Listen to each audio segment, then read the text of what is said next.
Hi, everyone. I'm Mike Staver. This is Money's with Mike, a weekly video series where I answer questions from people just like you. Here's this week's question. Dear Mike, our management team makes commitments to do things differently. We are well-intentioned and smart. That's good. Seems that no matter what we do, we find ourselves back in the same spot. What is your advice? Well, stop doing it.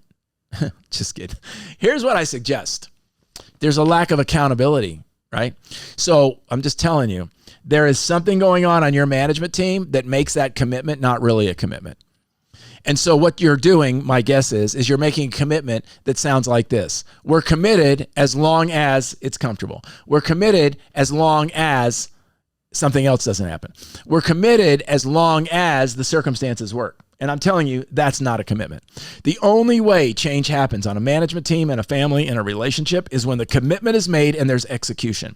You see, most of the time, what you see happening in organizations and management teams is there's an intention, and then there's a gap, and then there's execution. And what you've got to do is close the gap, and here's how you do it. You stack hands on the idea that no matter what, we're either going to make a commitment and stick to it, or we're not going to make the commitment.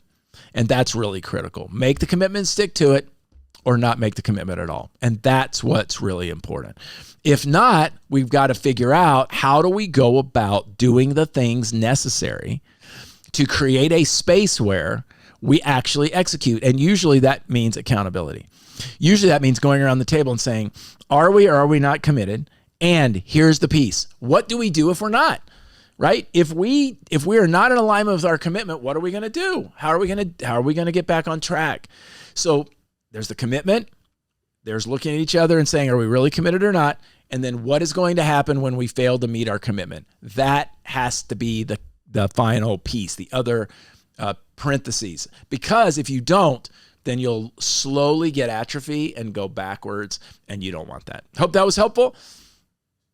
If you have a question, send it to info@mikestaver.com. That's info@mikestaver.com. We'll work on it as soon as we can. Thanks for watching, everybody. I appreciate it very much, and your interaction and your questions that you send in to me. You guys are getting better and better at asking questions, and I appreciate it. Take care.